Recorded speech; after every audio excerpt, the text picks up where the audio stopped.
Pessoal, então boa noite a todos. Como eu falei, até é difícil, né, falar depois da Duda. Eu fiz uma live com a Duda, inclusive no Instagram dela, que foi um sucesso absoluto. Inclusive a live virou tema para capacitação dos professores da Prefeitura de Belo Horizonte. A gente ficou extremamente feliz, falando exatamente disso, de violência doméstica, né, de todas essas questões.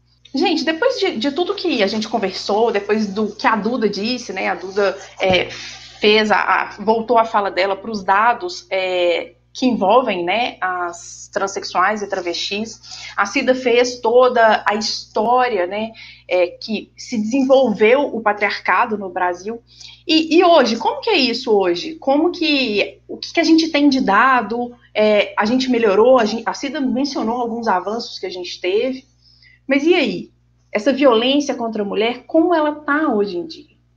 Gente, em 2018, uma mulher foi assassinada a cada 2 horas.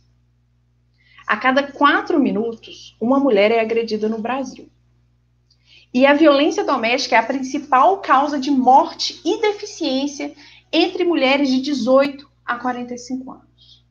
Então, por mais que a gente avance, por mais que a gente fale hoje sobre o assunto, por mais que hoje seja possível 3 mulheres falarem aqui ao vivo para vocês, ao vivo para quem quiser entrar na internet e assistir, para o mundo inteiro, ainda que a gente consiga muita coisa hoje, a gente tem passos enormes a serem dados. E é exatamente esse o objetivo, é o meu objetivo, é o objetivo de todo mundo que milita nessa área. E é exatamente o que a Duda disse, que, assim, para mim, ela fechou a palestra dela de uma forma magnífica, porque a nossa ideia é exatamente fazer com que as pessoas mudem a consciência, as pessoas percebam qual é a estrutura social que a gente vive e como isso reflete na vida das mulheres, que são um grupo vulnerável. E a gente precisa dessa percepção.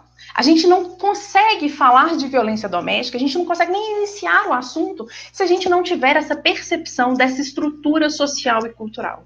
Eu acho que hoje, principalmente quem está acompanhando desde o início, acho que isso está muito claro. A Cida fez toda, né, a história, desde os primórdios, né, dessa estrutura patriarcal, o cunho religioso, o cunho legal, o reflexo legal, né, dessa estrutura toda. Então, o que a gente tem, de fato, gente, é uma estrutura, a gente vive hoje numa estrutura patriarcal e machista. E eu sempre gosto de falar isso, porque sempre tem aquelas pessoas que vão levantar, não, mas eu não sou machista. Tá, ok, você não é machista. Todos nós temos pequenos conceitos machistas. Por quê? Porque nós somos inseridos nessa sociedade estruturalmente machista.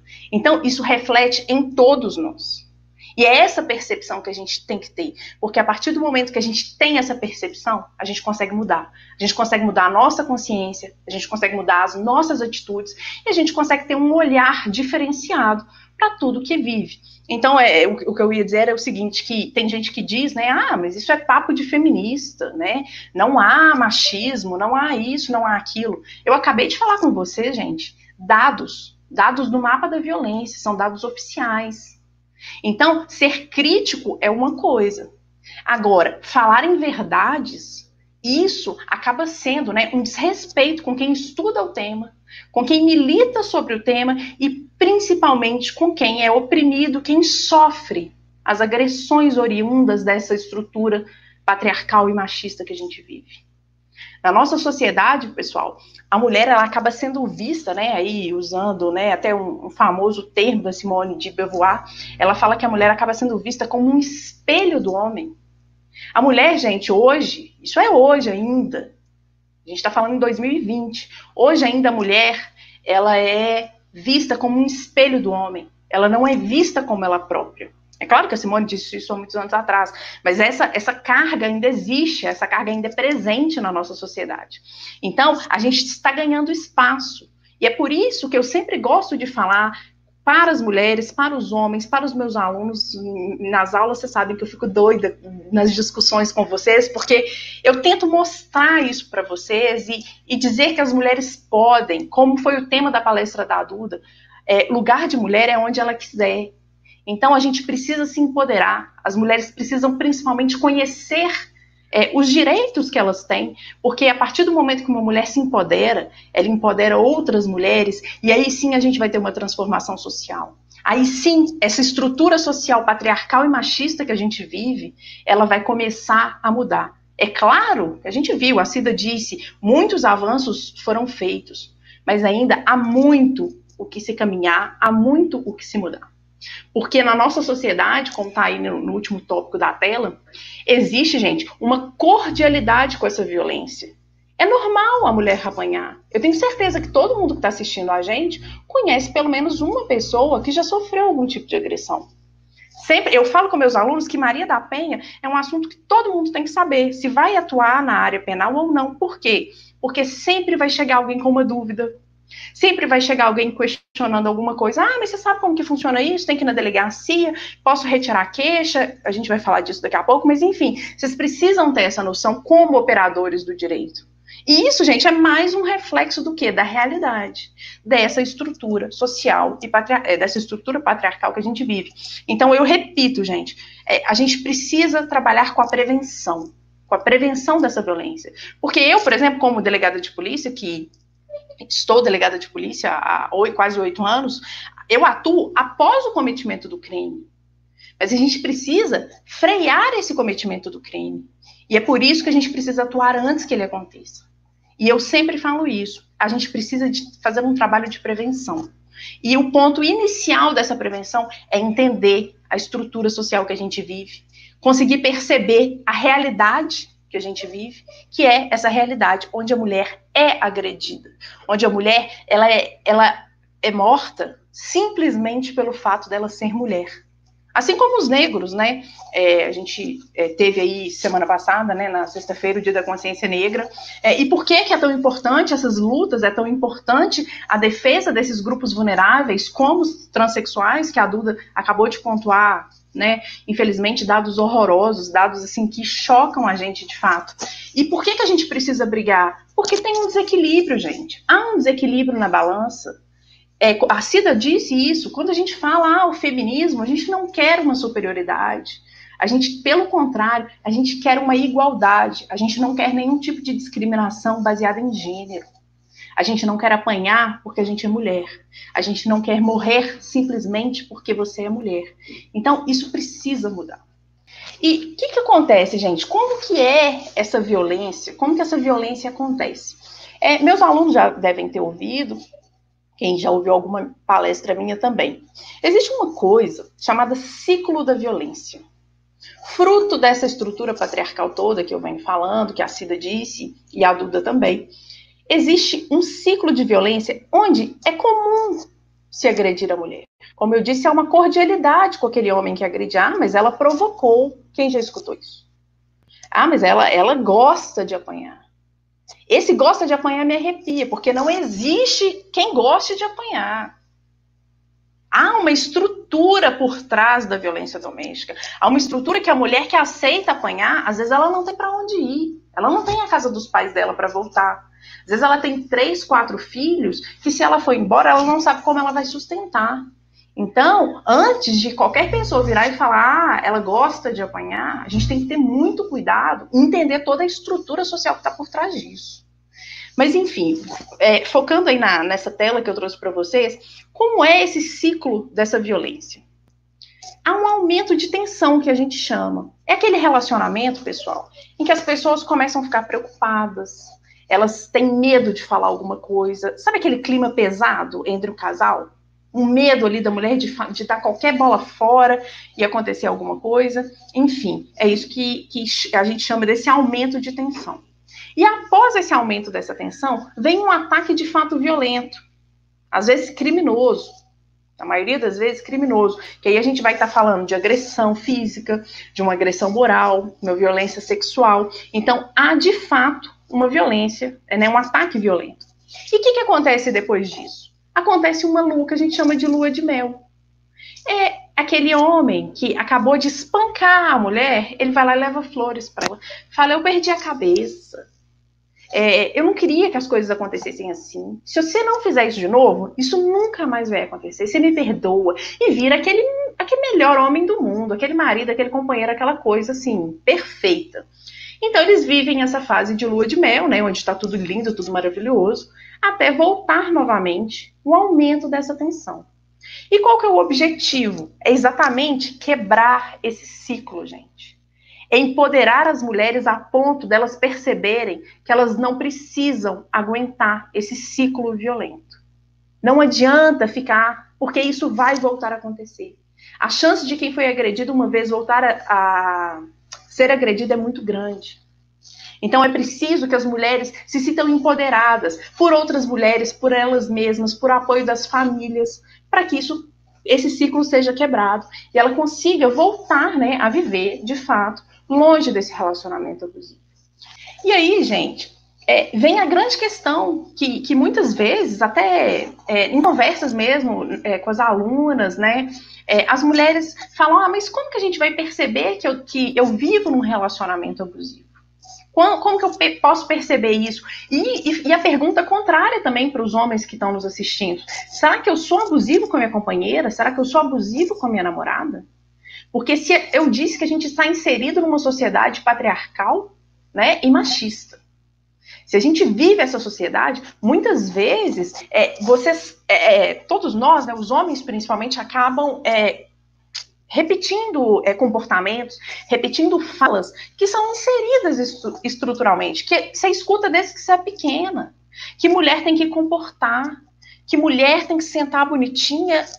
Criança, menina, por exemplo, eu sou mãe de 2 meninas, criança, menina vai em festa de aniversário de vestido, ela não consegue nem subir nos brinquedos direito para descer no escorregador, porque é vestido, é saia, é isso, é aquilo, mas é por quê? Porque a menina tem que ficar lá sentada, bonitinha, e os meninos não. Então são nas pequenas coisas, desde que a gente nasce. E aí fica realmente, de fato, muitas vezes difícil perceber se esse relacionamento é abusivo ou não.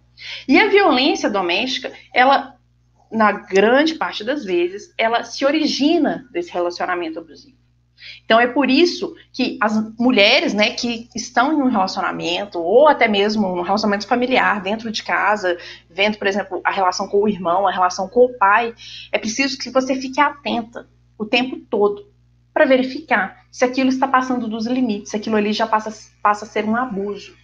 Eu gosto de falar, gente, que um gatilho, assim, que se acontecer, tanto as mulheres quanto uma amiga próxima dela que pode alertar, a gente precisa prestar atenção, é aquilo, tudo que oprime a mulher, tudo que faz ela calar, é uma forma de opressão. Vocês já viram aquele relacionamento? Eu tenho certeza que todo mundo aqui conhece, ou já viveu, ou vive, ou conhece alguém que já passou por isso. Aquele relacionamento que a mulher vive pisando em ovos. Ela tem medo de dar qualquer bola fora, porque, né, senão o namorado vai ficar nervoso, o marido vai ficar estressado. Então ela tem que ter cuidado com a roupa que ela vai vestir, ela tem que ter cuidado com o que ela vai falar, ela tem que ter cuidado com quem que ela conversa, ela tem que ter cuidado com quem que ela vai. Então aí vem aquelas frases abusivas, é aquele controle do celular, é aquele ciúme excessivo, é aquele controle de roupa. Eu conheço o marido que controla a cor da calcinha do sutiã que a mulher tá saindo para trabalhar. Porque se estiver combinando, é porque vai mostrar para outro homem. Então, tudo isso são formas de opressão. Tudo isso já é uma luz, já é um gatilho para que tem grandes chances de vir, né, a acontecer de fato um crime, uma violência real, que a gente vai ver daqui a pouquinho quais são elas. Então, tudo isso, quando esse relacionamento, a mulher tem que pisar em ovos, né, quando a mulher se sente calada, tudo isso é importante que você preste atenção para saber. E os homens também. Será que você não fica querendo ver o WhatsApp da sua namorada, sabendo com quem que ela está conversando?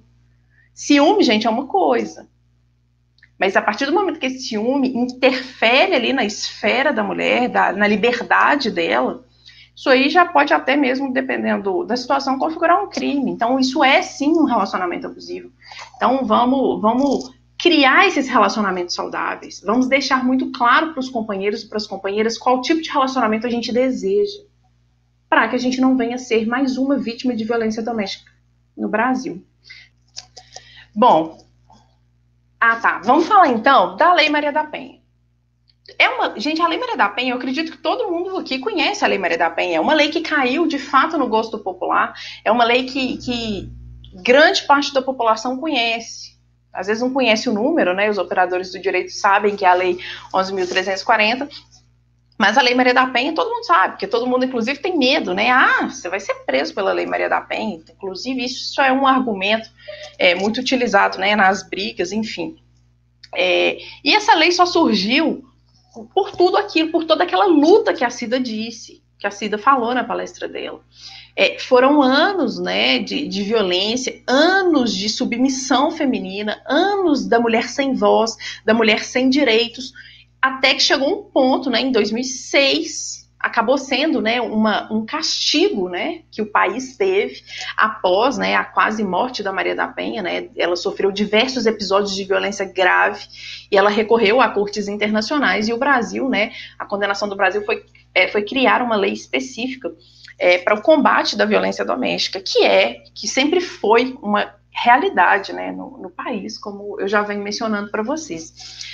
E essa lei, gente, a Lei Maria da Penha, ela é uma lei extremamente bem feita. Ela, inclusive, é uma lei modelo. Eles falam que ela é uma das 3 melhores leis internacionais de combate à violência contra a mulher.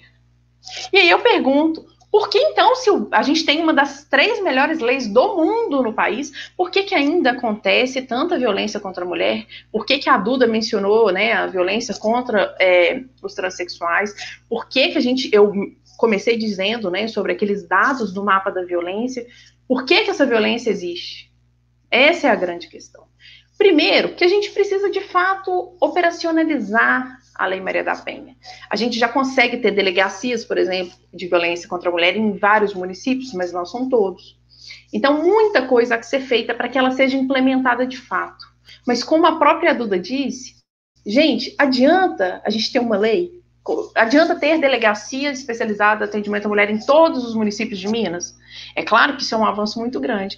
Mas se a gente não trabalhar a prevenção, se a gente não entender a estrutura social que a gente vive e o porquê que isso tem que mudar, eu vi todo mundo ficando chocado, e é claro que é para se chocar, com os dados que a Duda passou. Não diferente, espero que vocês tenham ficado chocados também com os dados que eu passei. Gente, nós somos seres humanos. Como que a gente pode ficar tranquilo sabendo que travestis morrem daquele jeito que a Duda contou pra gente, né? Assim, a realidade, a expectativa de vida é de 35 anos. Assim, é uma coisa inimaginável. E as mulheres da mesma forma. E os negros também, aí a gente pode estender para outros grupos vulneráveis. Então a gente precisa de olhar os grupos vulneráveis como uma sociedade. A gente precisa proteger os grupos vulneráveis. E aqui no nosso tema, né, que é o meu lugar de fala também, a gente precisa proteger as mulheres. E não adianta uma lei maravilhosa.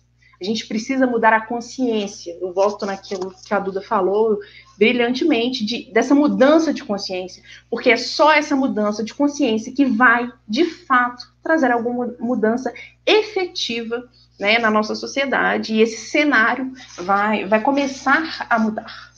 E o que, então, gente, que a Lei 11.340, a Lei Maria da Penha, fala? A Lei Maria da Penha fala sobre a violência de gênero. E o que é, então, essa violência de gênero? É o que eu já disse aqui. A lei vai proteger aquela violência que vai atingir a mulher pelo simples fato dela ser mulher. Aí eu chamo a atenção até para os homens agora, né? Vocês já imaginaram o privilégio que vocês têm em serem homens na sociedade que a gente vive?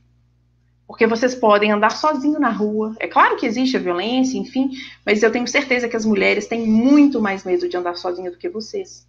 Mulheres, gente, têm muito mais medo de viajar sozinha, por exemplo, do que homens. Por quê? Porque elas têm medo de serem agredidas, de serem estupradas, de serem mortas pelo simples fato de serem mulheres. E é exatamente isso que é o conceito de violência de gênero. Essa violência é baseada no simples gênero. Eu ser agredida por eu ser mulher. E aí, mais uma vez eu reforço, essa estrutura que a gente vive, essa estrutura em que a mulher, ela tem que ser a frágil, ela tem aquele local dela ali de cuidado, né, de ser educada, de só poder fazer aquilo que é o bem para a família, né, que vai ser bem visto pela sociedade. Então, a partir do momento que ela ou desvirtua, ou simplesmente porque ela desagradou o companheiro dela, ela acaba sendo agredida. Então, é isso, exatamente isso que é a violência de gênero. E o artigo 5º da lei, agora entrando, né, em alguns aspectos mais legais, o artigo 5º da Lei 11.340 fala onde que essa violência de gênero vai acontecer para ocorrer a aplicação da Lei Maria da Penha. Ela vai acontecer no âmbito doméstico, que é aquele âmbito, né, ali da casa. As pessoas não precisam ser aparentadas. Então, por exemplo, tem uma república que se mora junto. Isso é considerado o âmbito doméstico. Uma empregada doméstica, por exemplo, que reside na casa e é agredida pelo patrão, episódio super comum, infelizmente, também. Isso é um ambiente doméstico e a lei vai abarcar as violências que acontecerem ali nesse cenário. Da mesma forma, pessoal, a violência de gênero que acontecer no ambiente da família.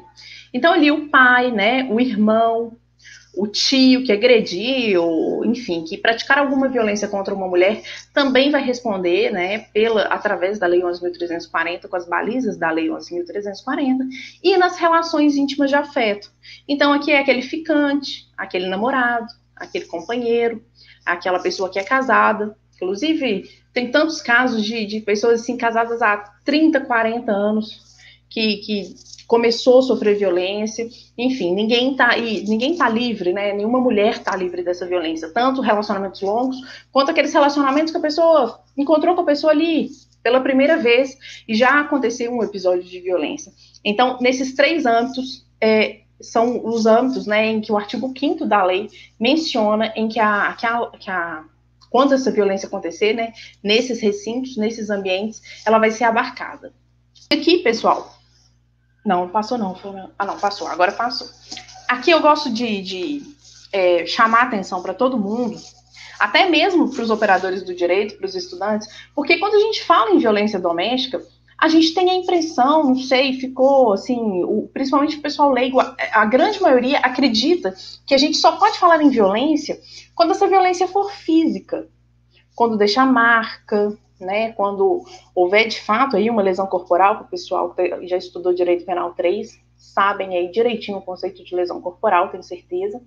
Então, muita gente acha que só a violência física é abarcada pela Lei Maria da Penha, só que não. O artigo 7º da lei, quem tiver aí com o Vadimecum pode acompanhar, prevê essas 5 possibilidades, essas 5 formas de violência contra a mulher.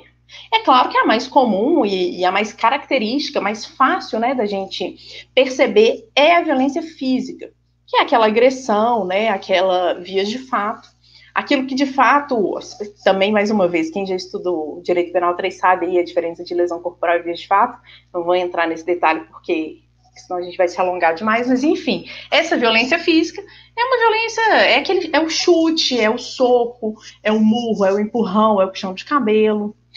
São diversas formas, infelizmente. E a gente tem também, gente, aquela violência psicológica. E é nela que eu quero chamar a atenção, porque as mulheres acham muitas vezes que isso não é violência. Aquela humilhação que a pessoa sofre diariamente dentro de casa, ela pode configurar, sim, uma violência, seja ela psicológica ou seja ela moral, dependendo do caso concreto. Eu sempre comento um caso que foi um dos casos assim, que mais marcou a minha atuação com relação à violência psicológica. Era o caso de uma mulher que ela não trabalhava fora de casa, né? Ela abandonou a carreira dela em prol da família, então ela cuidava dos filhos do casal e da casa, só que o marido dela, gente, queria o almoço, a janta pronto na hora, só que queria o almoço do jeito que ele queria, né, a gosto dele, no horário que ele precisava comer, mas a mulher não podia comer em casa. Porque ele falava com ela que como ela não pagava por aquele mantimento, ela não poderia almoçar. E essa mulher todo dia tomava café, almoçava e jantava na casa dos pais. Porque ela não podia comer a comida que ela fazia, gente. Ele falava com ela assim, nossa, que pena que a gente nunca mais vai poder ir na praia, né? Gorda do jeito que você tá. Eu não vou passar por essa humilhação. E isso, gente, era todos os dias chamando ela de feia, chamando ela de gorda, falando que ela não prestava e por aí vai. A mulher foi caindo numa depressão e ela foi interiorizando aquilo que, no final das contas, ela tinha certeza que ela era tudo aquilo que ela era xingada. E agora vocês me falam se tem alguém que goste de viver numa situação dessa. O que falta, gente, é empoderamento. O que falta é a mulher saber que ela não precisa viver nessa situação, que ela pode sair dessa situação. Então, e muitas vezes, essa aí uma questão até processual, assim, que a gente trabalha no dia a dia, essa questão da violência psicológica muitas vezes não deixa prova, né? Porque o marido falou assim, você é gorda, você não vai comer minha comida, enfim, só que a jurisprudência, né, os operadores do direito que trabalham com isso, é evidente que eles são sensíveis, que muitas dessas violências acontecem sem a presença de testemunhas, assim como a violência sexual, por exemplo. Então, nesses casos, a palavra da mulher acaba tendo um peso maior. Ela acaba, né, tendo, é claro que a gente vai olhar os elementos todos de informação que a gente conseguir levantar, por exemplo, no inquérito, mas é claro que a mulher não precisa ter medo, mas vai ser minha palavra contra dele. Pode até ser, mas a gente vai investigar, a gente vai ver, às vezes algum vizinho escutou alguma coisa, às vezes a gente tem alguma imagem de alguma coisa, então não precisa ter esse receio, porque tem como sim a gente provar, inclusive, a violência psicológica, né, e a violência moral. Temos também a violência sexual, que é extremamente comum. Esses dias mesmo eu peguei um casal, eles estavam separados de fato, mas estavam residindo na mesma casa, mas já estavam separados de corpos há mais tempo. E o marido insistia em manter relação sexual com a mulher, porque ele se dizia no direito de que, se eles estavam vivendo no mesmo teto, ela tinha obrigação de manter relação sexual com ele. Isso é extremamente comum, né, gente? Muitos homens acham que depois do casamento, né, a Cida até deu alguns exemplos, né, do Código de 16, em que a mulher, né, era um erro, né, o casamento poderia ter até ser anulado, se a mulher, né, não fosse virgem, enfim. Mas essa obrigação sexual, né, que tem essa ideia na sociedade de que há essa obrigação sexual da mulher a partir do momento que ela está num relacionamento, isso não existe. A mulher pode estar na cama com o cara pelado, com o marido dela. Se ela fala não, gente, é não. É não. Vocês já cansaram de me ouvir, né, meus alunos falando isso. É não. E qualquer coisa além disso é estupro. Qualquer coisa que passe disso, a gente está diante de um estuprador. Não há outro nome. A gente está diante de um estupro. Então, preciso também que a gente fique atento a essa violência sexual. E temos também, né, para finalizar, a quinta modalidade aí, a violência patrimonial, que é aquela violência em que o cara pega o salário da mulher, controla todas as contas dela, controla o cartão de crédito dela, não deixa ela fazer nada. Muitas vezes até comete crime de furto, por exemplo, com relação a ela. Estelionato é super comum também. Faz com que a mulher pegue empréstimo no nome dele, alugue carro, compre casa, enfim, são diversas modalidades. Mas o que eu queria chamar a atenção, então, para vocês é que existem essas 5 formas de violência na Lei 11.340, elas estão previstas no artigo 7º da lei, então não pensem, né, que é só violência física, existem diversas outras formas de violência. Aí a gente chega num ponto que eu sempre gosto de mencionar, por quê? Porque no cotidiano sempre surge essa pergunta. Inclusive, que vocês aí já devem ter escutado. É possível retirar a queixa? O que é isso, retirar a queixa? Hoje, gente, com todos os avanços, né, desde 2006, desde a criação da Lei 11.340 e depois de diversas alterações mesmo jurídicas, só é possível retirar a queixa, ou seja, não prosseguir com o processo. Eu não vou usar os termos aqui tão técnicos, porque nem todo mundo viu processo, acho que é em processo 1 que vocês vão aprender de fato o que significa, o significado jurídico desse retirar a queixa, que é abrir mão desse processo, né, não querer levar ou o inquérito ou o processo para frente, mas enfim, apenas nos crimes de ameaça, nos crimes contra a honra, que é possível, retirar a queixa e a mulher falar, não quero. Então, por exemplo, aquela mulher que foi agredida, gente, aquela mulher que foi vítima de uma violência física por parte de um companheiro, por parte de um pai, por parte de um irmão, ainda que ela não queira ver aquele, né, parente ou aquele companheiro, ex-companheiro processado ou investigado, esse processo, esse inquérito vai continuar, independentemente da vontade dela ou não. E isso é porque, gente, a mulher pode ter voltado ao relacionamento, ela pode estar casada de novo com o cara. Se a gente tiver notícia, né, os órgãos de segurança, os órgãos do judiciário, se qualquer órgão tiver notícia que ela foi agredida, esse cara, né, esse agressor, vai ser processado. E o processo vai continuar. Por quê? Porque o legislador entendeu que a gente precisa olhar o macro, a gente precisa olhar a sociedade como um todo. A gente precisa olhar que a gente precisa combater todos os agressores de mulher, independente da vontade dessa mulher. Porque é um problema sistêmico, é um problema estrutural, é um problema social, como, né, eu venho falando desde o início da nossa conversa. Então, a gente precisa prestar atenção nisso e, inclusive, ainda quando a mulher puder retirar a queixa, como eu disse e está aí na tela para vocês, nos crimes de ameaça e nos crimes contra a honra, ainda assim, a mulher vai precisar de justificar esse desejo dela, né, perante o juiz, geralmente é uma juíza, né, que fica na vara da violência doméstica, ela vai precisar, numa audiência de ratificação, para confirmar isso tudo, gente, para a gente tentar cercar. Às vezes ela está sendo ameaçada, ela está sendo coagida, seja por próprios familiares, seja pelo agressor. Então, isso tudo é para evitar também a síndrome de Estocolmo.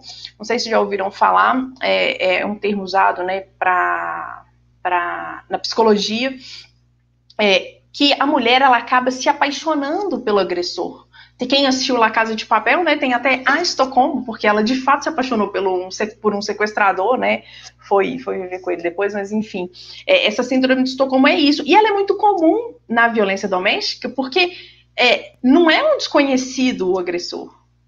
O agressor ali, ele é o pai do filho da mulher, ele é o namorado dela, ele é o pai, ele é o irmão. Então, não é fácil você tomar a decisão de ver aquela pessoa, né, processada, investigada e talvez até presa no final. Então, é muito importante a gente amparar essa mulher. Gente, então, diante, né, disso tudo que eu disse, aconteceu um episódio de violência doméstica. O que a gente precisa fazer? Qual é o caminho a ser seguido? O ideal é procurar a delegacia de atendimento né, da localidade, em Contagem. Existe essa delegacia, a delegacia fica ali na Manuel Teixeira de Camargos, na Rua da CDL, próximo da Feirinha do Eldorado. Então, é procurar a Polícia Civil, como eu estava dizendo agora há pouco, a gente tem uma equipe de acolhimento, né, temos psicóloga, temos assistente social que fazem esse primeiro atendimento à mulher. Se precisar direcionar para algum outro órgão, isso também é feito. Então, eu posso garantir que funciona. É claro que a nossa demanda é muito grande, a gente não tem o número de pessoal que a gente desejaria para atender de forma célere, né, todo mundo, mas a gente, aqui eu dou minha palavra que a gente faz o que a gente pode. Todo mundo da delegacia trabalha com muito afinco para solucionar tudo da forma mais, né, correta e célere possível. Então, a ideia inicial é procurar uma delegacia da mulher ou uma delegacia, né, próxima aonde os fatos aconteceram, onde não existir essa delegacia especializada. Se o fato estiver acontecendo, pessoal, ou seja, se você está ouvindo sua vizinha apanhar, se você está vendo um cara agredir uma mulher na rua, se aquele fato está acontecendo, liga para a Polícia Militar, porque a gente consegue fazer a prisão, né, desse agressor em flagrante. Para a Polícia Civil também, mas a Polícia Militar que faz esse trabalho ostensivo, que está na rua o tempo todo.